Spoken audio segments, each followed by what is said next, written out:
Assalamualaikum warahmatullahi wabarakatuh. Perkenalkan, saya Muhammad Fikri Ulumuddin Maulana. Di sini akan mempresentasikan mengenai proposal skripsi saya yang berjudul Implementation of Hybrid Gravitational Algorithm and Learning Vector Quantization to Predict the Occurrence of Myocardial Infarction in Patients with Heart Disease.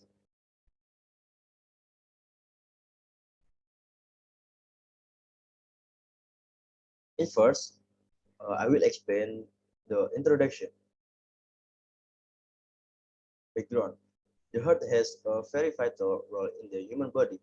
Every day, the heart beats about 115,500 times and pumps nearly 2,000 gallons of blood throughout the body and ensures that every part of the human body receives the oxygen supply needed for metabolic process. The increase in the number of deaths from heart attacks, myocardial infarction, is due to delays in early diagnosis of the disease. Most patients die without having time to get medical treatment because they are late to get a diagnosis. Learning vector quantization is a training process for a class that is reasonable awake in learning automatically to be able to group all input vectors into a specific class. The result class depends on the distance between the vectors in the input.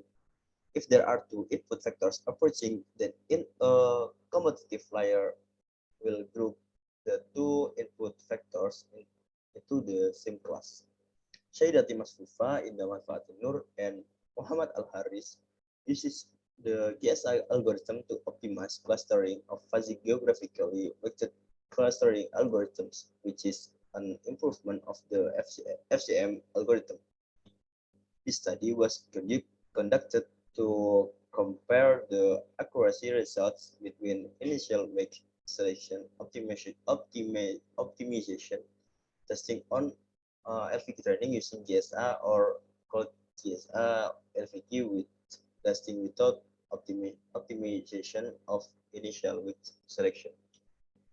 Problem formulation. First, how to predict the occurrence of myocardial infarction in patients with heart disease using hybrid gravitational algorithm and learning vector quantization. Second, how to create a program to predict the occurrence of myocardial infarction in patients with heart disease using hybrid gravitational algorithm and learning vector quantization. Third, how to implement hybrid gravitational algorithm and learning vector quantization programs in the study case. Goals of my case or study, first, predicting the occurrence of myocardial infarction in patients with heart disease using hybrid gravitational algorithm and learning vector quantization. Second, create a program to predict the occurrence of myocardial infarction in patients with heart disease using hybrid gravitational algorithm and learning vector quantization. And the last, implementing hybrid gravitational algorithm and learning vector quantization programs in the study case. Selanjutnya saya akan menjelaskan mengenai kejauhan pustakanya. Yang pertama adalah infark miokard merupakan terjadinya nekrosis sel miokardial yang disebabkan oleh obstruksi aliran darah akibat adanya plak pada arteri koroner atau adanya mekanisme obstruksi lainnya. Infark miokard berawal dari proses aterosklerosis. Aterosklerosis merupakan gejala penyempitan dan pengerasan pembuluh arteri akibat adanya perbukaan plak pada pembuluh darah. Aterosklerosis terdiri dari 3 proses, yaitu terbentuknya fatty strip, pertumbuhan plak, ruptur plak. Lalu gejala klinis dari infark miokard umumnya ditandai dengan adanya nyeri dada yang khas. Pasien biasa menggambarkan rasa nyeri tersebut dengan perasaan menusuk, berat, tertindih, tertekan, atau terbakar. Nyeri ini sering menyebar pada kedua bagian anterior dada hingga menyebar pada sisi ulnar lengan kiri dan menghasilkan sensasi kesemutan pada tangan. Pada beberapa kasus lainnya, rasa sakit akibat infark miokard dapat dimulai di epigastrium dan mensimulasikan berbagai gejala gangguan perut yang sekali menyebabkan infark miokard salah diagnosis sebagai gangguan pencernaan. Salah satu metode untuk melakukan pembelajaran pada lapisan kompetitif intrawasi adalah learning vector quantization atau LVQ. Lapisan kompetitif ini akan melakukan pembelajaran secara otomatis melakukan klasifikasi terhadap vektor input yang diberikan. kelas yang dihasilkan dari proses pembelajaran berdasarkan pada jarak vektor tersebut.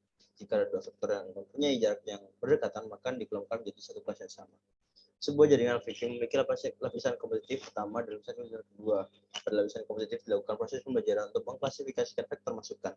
Lapisan linear mengubah kelas lapisan kompetitif ke dalam klasifikasi target yang didefinisikan oleh pengguna. Hal ini mengacu pada kelas yang dipelajari oleh lapisan kompetitif sebagai subkelas dan kelas-kelas dari lapisan linear sebagai kelas target. Gravitational Search Algorithm atau GSA dikembangkan pertama kali oleh Rashidi pada tahun 2009. GSA adalah algoritma yang terinspirasi dari hukum gravitasi. Dalam algoritma ini, setiap individu dimisalkan sebagai objek dan kerja mereka dilihat dari masanya. Setiap objek berinteraksi dengan objek lainnya melalui gaya gravitasi. Semakin besar massa objek tersebut, maka semakin bagus solusi yang didapatkan. Massa yang berat menyatakan pergerakan objek yang melambat. Hal tersebut membuktikan langkah algoritma berjalan. Dalam algoritma ini terdapat 4 spesifikasi, yaitu posisi, massa inersia, massa gravitasi aktif, massa gravitasi pasif. Posisi dari objek merupakan solusi dari masalahnya. Massa gravitasi dan massa inersianya ditentukan oleh nilai fitness. Algoritma ini diarahkan dengan menyesuaikan massa gravitasi dan massa inersia. Variabel yang akan digunakan pada penelitian ini adalah usia, jenis kelamin, tipe nyeri dada, tekanan darah, tingkat kolesterol, kadar gula darah, hasil rekam EKG, tingkat denyut maksimum, eksersis indeks angina, ST depression dipengaruhi oleh aktivitas relatif terhadap istirahat, tingkat kemungkinan ST saat beraktivitas tinggi, jumlah peluru utama pada jantung, dan juga hasil thallium stress test. Selanjutnya, bab 3, metodologi penelitian. Langkah-langkah yang digunakan untuk memprediksi jadinya efek myokarditis pada pasien penyakit jantung menggunakan hybrid gravitational search algorithm dan learning vector quantization adalah sebagai berikut. Yang pertama adalah mengkaji pustaka tentang efek myokarditis, klasifikasi dalam matematika, GSA, dan learning vector quantization. Yang kedua adalah observasi, yaitu pencarian data yang akan digunakan dalam penelitian ini. Dalam penelitian ini digunakan dataset yang diambil dari Google.com yang berjudul Heart Attack Analysis and Prediction Dataset yang terdiri dari 303 data pakar. Yang ketiga adalah menerapkan GSA LVQ untuk memprediksi terjadinya efek myokarditis pada pasien penderita penyakit jantung dengan langkah-langkah berikut. Langkah-langkah tersebut dijelaskan dalam flowchart berikut. Yang pertama adalah menginputkan parameter GSA dan LVQ. Yang kedua adalah menormalisasi data pakar. Selanjutnya membangkitkan posisi awal dan kecepatan awal secara random, lalu mengevaluasi fungsi tujuan. Fungsi tujuan pada GSA kali ini adalah memaksimumkan nilai fitness pada testing GSA. Update G, best and worst dari bobot atau solusi. Menghitung massa inersia, menghitung gaya antar objek, update kecepatan dan bobot untuk iterasi selanjutnya. Lalu apabila maksimum iterasi telah dicapai, maka solusi terbaik dari GSA digunakan sebagai bobot awal pada LVD dan KBK. Lalu menetapkan kondisi awal input sama dengan 0 atau iterasi 0 dan meminimumkan learning rate yang diinginkan. Menginputkan minimum learning rate yang diinginkan. Lalu cek apakah epoch lebih dari maksimum iterasi atau nilai learning rate kurang dari minimum learning rate yang ditentukan. Jika tidak, maka lakukan epoch, penambahan nilai pada epoch, lalu menghitung jarak Euclid dari bobot dengan data training, menentukan kelas pemenang yaitu jarak terkecil data training dengan bobot kelas. Lalu update bobot sesuai dengan target yang diperoleh, update learning rate. Terakhir adalah testing data. Setelah melakukan testing data, maka tampilkan hasil klasifikasi dan akurasi testing data. Testing data dilakukan ketika kondisi cek apakah input kurang dari maksimum cek apakah input lebih dari maksimum atau learning rate kurang dari minimum rate.